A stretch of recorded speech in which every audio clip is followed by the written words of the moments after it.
It's finally here. The first phone to beat the iPhone. It surfs the web and downloads data twice as fast for half the price.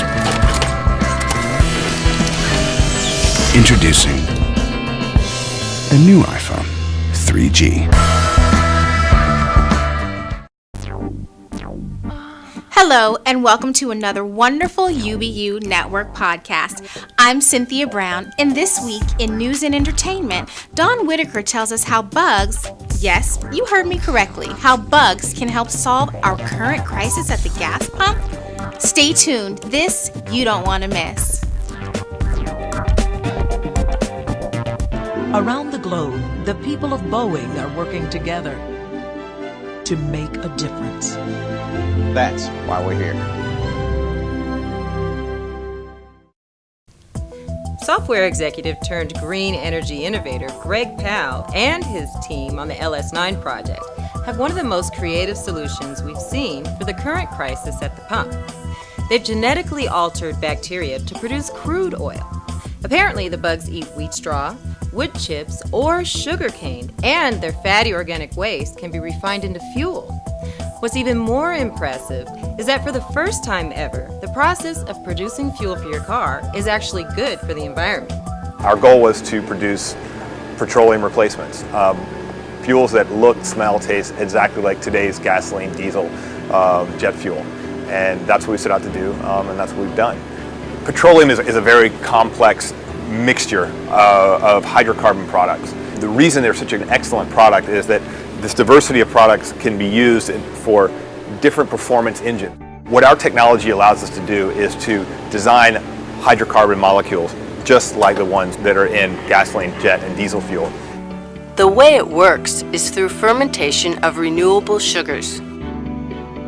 So in terms of the production of these fuels, it's very similar to how people have been brewing beer for a long time, but rather than the end product being ethanol or an alcohol that you would actually drink, these organisms are now producing petroleum. But from that point forward, that just goes into the distribution system exactly how crude oil and these other fuel products do today. This means that the future of fuel is renewable, cost competitive, and domestically produced. The projected cost for this new green crude is around $50 a barrel, with speculation of current crude prices at $200 a barrel. The new green crude is great news, but don't start planning your road trip yet. The first refinery based on LS9 technology won't be ready until 2011. Here's my tech tip for today. Have you had your eye on a new laptop or HD TV? Thanksgiving is right around the corner, and so is Black Friday. That's the day after Thanksgiving when electronics retailers drastically cut prices, for one day only, to attract Christmas shoppers and bargain hunters. You may have to wait in line for your new gadgets, but the low prices will make it worth the wait. For more details and links to Black Friday retailers, be sure to check out the show notes. With your news and entertainment, I'm Don Whitaker. Prepare your mind for Dr. Kyle as he tells us how disaster can bring out the worst and the best. Coming up next. How do we make our new cereal? Allow us to demonstrate. You start with Honey Bunches of Oats. The flakes fly! What's left? Just bunches. New in Honey Roasted and Caramel. I'm Dr. James Kyle. Over the past few months, we've seen thousands of people killed and devastated by natural disasters in China, Burma, and the Midwestern United States. It seems cruel when nature's fickle hand traces a path of devastation and loss in the lives of so many innocent victims.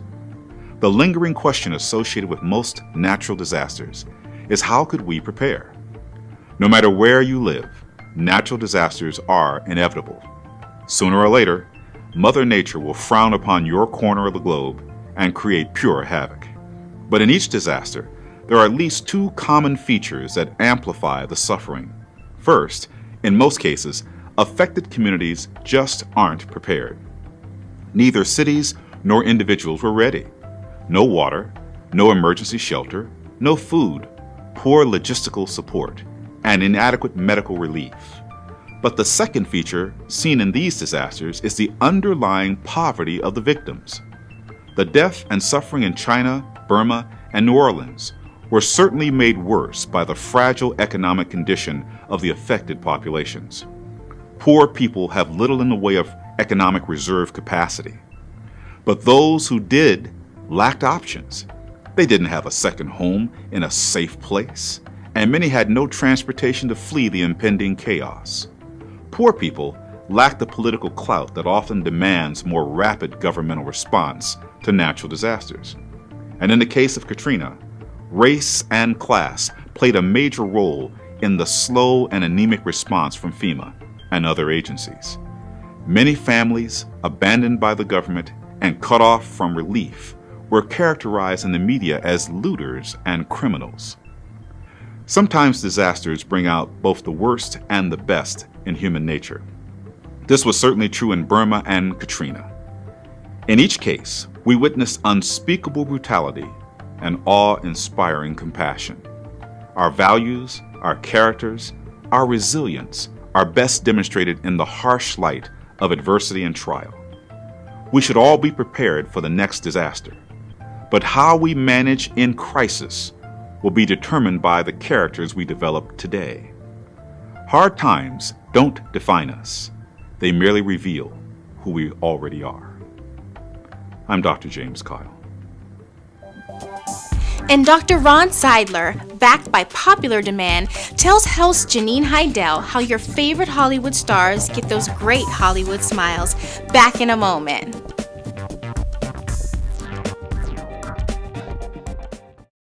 Hello, Mac. What's with all of the U's? Oh, yeah, this is my new backup feature, Time Machine. Oh. It automatically makes copies of me every hour. So if I accidentally delete a file, I can always find it. Exactly. Plus, it's part of Leopard, so it comes on every Mac. I have to say, Mac, that's pretty awesome. Yeah, thanks, PC. Yeah, thanks, PC. Oh, thanks, PC. Thanks, PC. Yeah, thanks, PC. Okay, yeah, thanks, you're PC. welcome, all of you. You don't have to go down the whole line.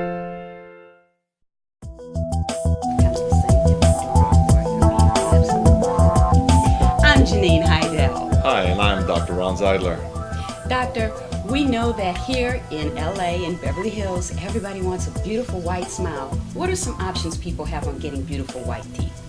Well, tooth whitening is a huge industry in America today, and you have a few different options. You can have the home kit, where we prepare custom fit trays for you and use a bleaching gel at home on a daily basis, or you can come to the dental office and get a laser tooth whitening done, which lasts an hour. That laser process, how fast is that? How effective is that? It's very effective.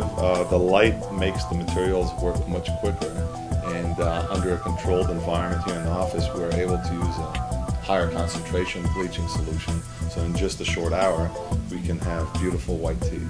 It may be a little bit more expensive, but is it a better process than trying to do that at home with the over-the-counter products? I think absolutely, yes. What we do in general in our office today is we also give you the home kit once you get the laser whitening done, so you can maintain that beautiful white smile that you got here. With follow up with that Absolutely. At home and Yes. keep it, make sure you have beautiful white teeth Yes. forever, huh? Yes. Well, you know what?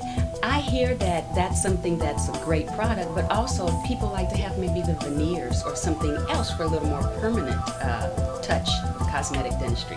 Well, veneers have been probably one of the greatest advances in cosmetic dentistry, and people have to remember that tooth whitening is only the first step in the ladder of cosmetic dentistry.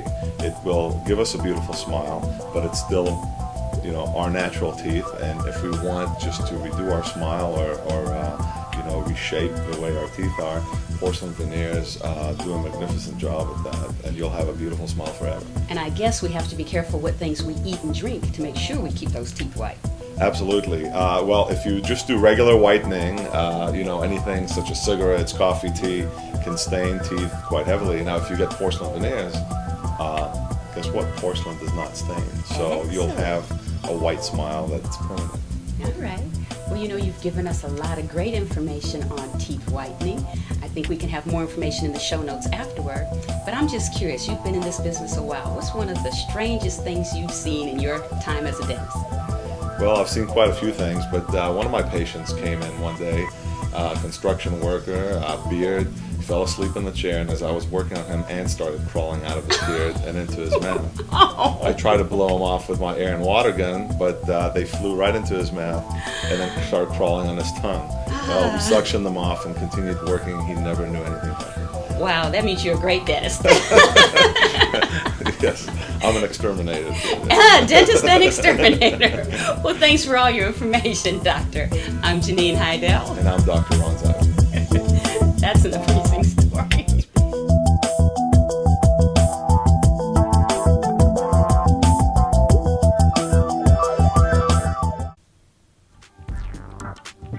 Here at the UBU Network, you are an integral part of our show. Remember to subscribe to our podcast, participate in the blog, and tell us your thoughts.